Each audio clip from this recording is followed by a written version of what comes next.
Okay, Keith here. Kind of wanted to get back and show you guys maybe a couple little chord things that have been really valuable to me over the years, and thought I'd share them with you. And we'll get back to scales and stuff. There's so much to do all the time, but so we learned a couple chords: G, D, C, right? E minor. So there's a couple line clichés, as I call them, where you can connect these. One of them.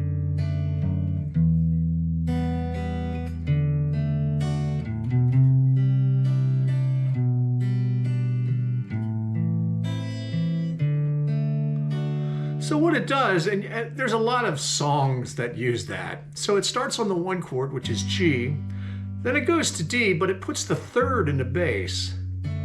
So that gives the bottom bass line going from the root to the seventh of the scale. So that's a D with an F sharp. You can kind of play it like that. If you can bar your first finger or your third finger there, you can get the top F sharp if you like that voicing. What makes it sound nice too is that open strength. I usually just grab it like that. Then it goes to E minor. So you got, then you can go to, then you'll hear a lot of times they go to the 5 chord, then they go to the 4 chord, which is C, and I added a little bit of color to it with the add 9. Then to get a B in the bass, keep the line going, they'll go to the 5 chord or to the 3 chord. Usually if they like a sweet diatonic sound, they'll go back to the root with the third in the bass. Then they go to the 2. So you'll hear this a lot. Now if you just listen to it a little bit and listen to some songs you like,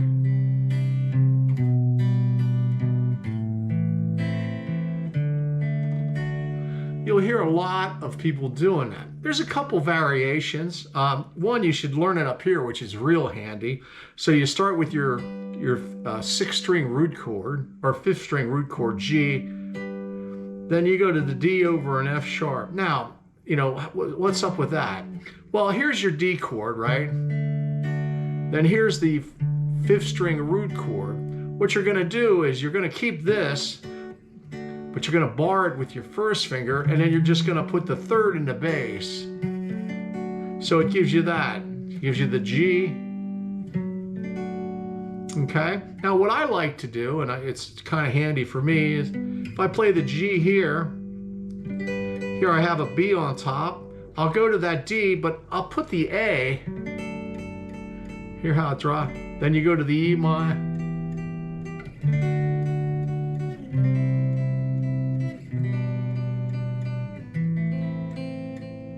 Or you can go back to 1. So you get that.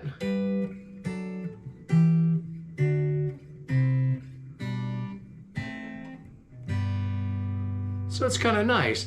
There's a lot of tunes that do that. If you really listen even to some real popular pop tunes now, you'll hear that a lot.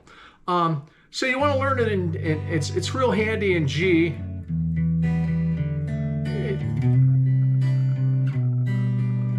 Here's a variation. Some like, you know, usually the rule, I hate to say rule in music, but usually the rule in music is don't go from simple to complex. Well, you know, we go from like all diatonic A minor to like a D13 suspended 4th, but it does have a nice sound. Actually, you know, maybe it's better to think of it as a C chord with a D in the bass. A lot of folks use that, and you can add the B natural here. It gives it a little bit more color. It actually works. So you'll hear that a lot. Okay, but anyway, you want to just follow the scale down and harmonize each note with a chord. So that's in G. The other, it's real handy too.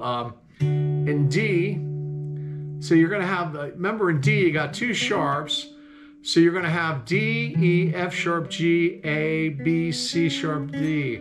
So here's your 1 chord, Then you go to a 5 chord, and there's that inversion, that the A chord here with the C sharp. Then you go to B minor. Now you can go to B minor over A instead of going to the 5 chord. You'll hear that a lot. Then they go to the 4 chord. Okay, back to the 1 chord with the 3 in the bass, the 2 chord, then the 5 chord. So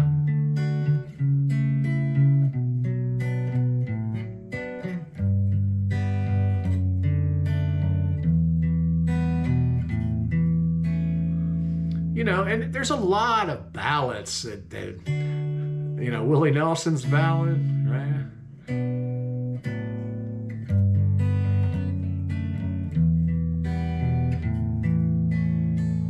So there's a lot of ballads that use that, I know.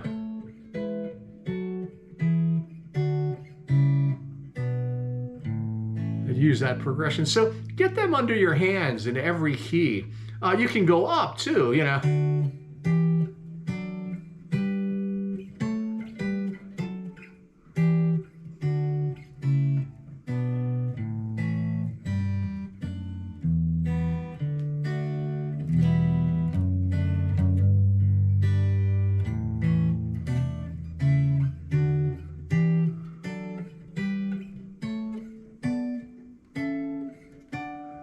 So up and down the neck, learn.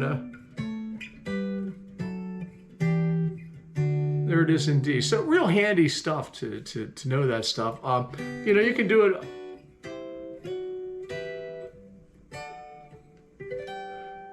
Little tune up there. Better on the inside 4 strings and the open chords when you're trying to accompany somebody. So, but get them under your belt, and you'll find a lot of use to those.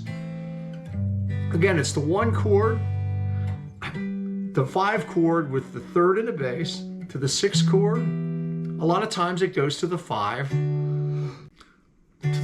or you can do a passing chord, passing the.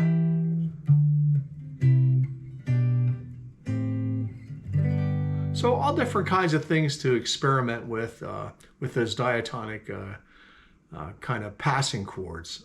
Well, I hope that helps you out, and don't forget to hit like and subscribe, and maybe write a comment. All right, this is Keith. Keep practicing, okay?